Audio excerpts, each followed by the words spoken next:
So welcome to this interview series. My name is Christina Theodoraki. I'm editor of Small Business Economics and Entrepreneurship Journal. And I have the great honor to interview today Regan Stevenson, who is Assistant Professor of Entrepreneurship and Management at Kelley School of Business in Bloomington. Welcome, Regan, and thank you very much for joining us for this interview series. Thanks so much for having me.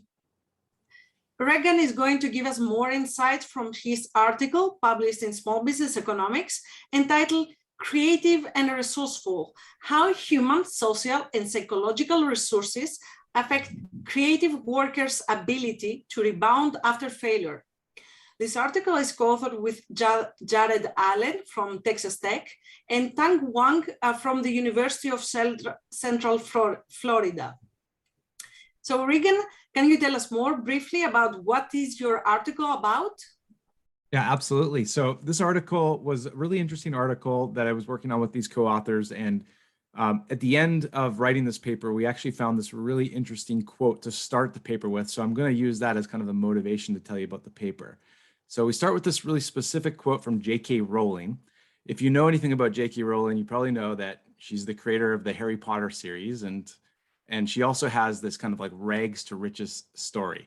So she tried to write this manuscript and she had to persist after failure for several years until finally she got her lucky break, and what became was this billionaire and very successful author. So her quote is, "Failure is so important. We speak about success all the time, but it is the ability to resist failure or to use failure that often leads to greater successes." And we found this quote to be really fitting for our research for a couple of reasons. So the first reason is that we study in this paper creative types, and specifically book authors. So individuals that are much like J.K. Rowling was when she was starting out, of course, not currently in her newfound fame, but when she was starting out. And what we did to study these creative types is we actually amassed a data set of over 1,400 projects from Kickstarter that were in the publishing category or the creative writing category. So it was authors that were looking to raise capital to get a book off of the ground initially. And the other thing that links this quote to our work is that we study failure. So J.K. Rowling is speaking about failure and how to overcome failure, and that it could be the source of success in the long term. And that's what we wanted to try to study in this project. So actually the 1,400 projects that we selected and we sampled for this research, they were actually all failures. So there's a lot of crowdfunding research out there. I've been part of several papers on crowdfunding, but the vast majority of it looks at kind of the antecedents of success. How do you raise capital? What are the ingredients that allow you to actually raise capital on crowdfunding? We wanted to take a little bit of a different approach, and we wanted to say, okay, if we just look at failures, how can we study and learn more about what happens after the failure for these individuals? So that's what we did. The failure happens for these individuals, but it doesn't necessarily mean that their creative dreams are done, right? So it's what happens next. So how do we study that, and how quickly can they transition, or the kind of the main motivating questions for this article. And to kind of get started, we drew off of resource-based theory, so the RBV. And what was a little bit novel in our approach here is that typically the RBV is used in kind of larger organizational settings, established firms, more tangible resources. And we wanted to study really the early stages of entrepreneurship and consider intangible resources at this very micro level. So specifically, we're measuring human, social, and psychological resources in this paper, and we're trying to understand how those resources would allow an individual to transition after this failure. And just to kind of preview the results, basically what we find is that we find that intangible human capital or intangible human resources increase the likelihood and the speed that individuals will be able to transition after they experience this failure to publish their book on a different platform. We also find that when social capital or social resources are provided on the failure, so that's individuals from the crowd that are actually providing input to the individual, that actually moderates the effect. So that helps them transition faster, transition at all, and transition faster. And then we found one other resource, psychological resources, which we initially thought would be helpful for the individuals. We actually found it to be opposite from our hypothesis. So the more psychological resources that the individual had, it had a negative moderating effect and on transitioning and transitioning speed. And I can talk about that some more as well, but kind of interesting and unexpected findings there. So this is great, and actually we see that in some literature the failure has been considered as a dead end, but the interesting point is to see how we can learn from failure and rebound. So can you please specify why is your article important, and what did we learn from the paper that we didn't know before, probably? Yeah, we learned a few things. So most importantly, these intangible resources that are tough to quantify, tough to measure, tough to see on the surface, they actually do help entrepreneurs rebound from failure. So if you're able to find a setting in which you can actually capture some of these, you can actually see how they impact going forward. So that's human resources, social resources that are developed from this market validation on the crowdfunding platform. So it's not a dead end. You launch on Kickstarter and you find that your project isn't quite ready, it doesn't meet the goal. There are many opportunities for you to move forward from failure, is what we see in this paper.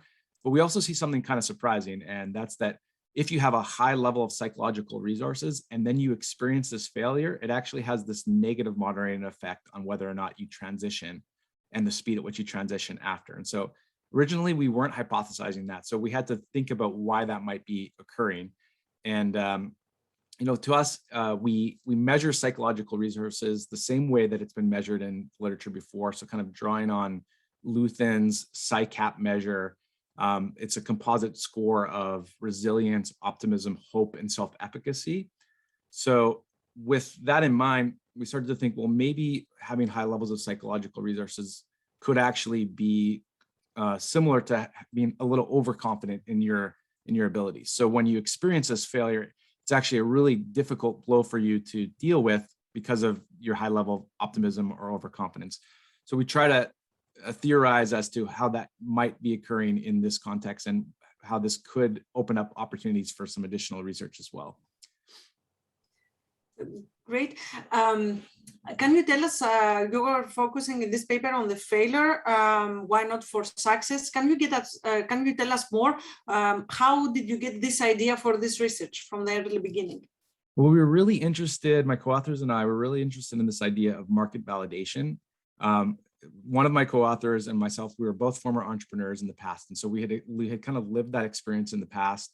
And oftentimes I find that's where a lot of the research questions start percolating in my mind, something that I've experienced or maybe one of my friends have experienced. And it led us to this idea that, hey, market validation is it appears to be a real thing on Kickstarter. And that wasn't something that's been around for a very long period of time, about the last 10 years. How does that market validation actually influence entrepreneurs to persist after the failure? So we got that idea, then we found Kickstarter would be a great place to measure this. And then we had to try to link that to some outcomes. And it led us to say, well, if we try to study entrepreneurship in a general sense, it's really hard to compare apples to apples, these outcomes that take place. So let's get micro-focused. Let's think about creative workers, because in the creative publishing category, we can actually track whether a book comes to market later, right? So it's a little easier to get that distal outcome. So that's kind of what motivated us, is this idea of market validation, and some of the other research that we're working on now is somewhat related to this as well. Great. Talking about current research, can you tell us more about where do you see research on this topic going forward, or what are the new ideas you have or you're exploring, or steps? Yeah, sure. So originally studying creative workers what was something that I wasn't doing a lot of, but there was this call in SB. So our work here is actually published in a special issue on creative workers. And as I dug more into the literature, what we realized is that there is a lot of opportunity. There's a lot of opportunity to consider these really early stages of creative development and creative revision amongst individual entrepreneurs. So a lot of the entrepreneurship research tends to look at firms that are established, firms that are growing, firms that are scaling, the tech iconoclasts. And that's great. There's a lot of value in studying entrepreneurship in that lens, but there's also value in considering the individual level, really early stage, the Main Street entrepreneur. So I do think that there's a lot of opportunity there. Some of my research that I'm working on now is related to this context as well. And then related to that is kind of like the cognitive underpinnings of how an entrepreneur gets started, overcomes these early stage challenges, raises capital, persists through failure. So that's a theme that's pretty consistent in a lot of the work I do. So some of the work that we published recently with Greg Fisher and a couple of great doctoral students over at Kelley on entrepreneurial hustle, using some data that Dr. K had put together for us and helped us get access to, and some new data that we're going to be working on with Dr. K's connections into these accelerators. That seems like a great opportunity for us to continue to do some work there as well. So opportunities related to individual creative workers, and also opportunities related to the cognitive underpinnings of overcoming these challenges, I think, is the way that we will proceed. This is extremely inspiring project, and we wish you good luck to see more research on these topics. And actually, we're wondering also about the practical application of your research you were presenting. So can you tell us more how the findings you have identified, some original findings were surprising probably, can be applied? How we can apply them in companies, or can give advice for practitioners and policymakers that wish to apply them? Yeah, I think it kind of echoes some of the stuff I've said, but basically, when you run a Kickstarter campaign, oftentimes you would assume that entrepreneurs are doing that for the capital, for the money, right? But there are also these other tangential benefits that entrepreneurs can get out of the campaign. So that comes from the market validation and the social resources that they derive. And if you're able to derive those resources, that will help you speed up how quickly you can move to commercialize your product, or move to the next portal if you want to persist. So that's one piece of practical advice. If you're going to start a Kickstarter campaign, have multiple outcomes in mind. It could be raising the capital, but it could be also how you use this platform to figure out how to pivot, figure out how to transition and move forward with the project that you're working on. Obviously, that's not as ideal as raising the capital, but it can still be a source of success longer term. And then just to be a little bit guarded against your own potential overconfidence or over optimism, that a good number of these campaigns, 50% of these campaigns approximately, do fail. And it could happen to you. And if it does, it doesn't have to mean the end of your creative pursuits.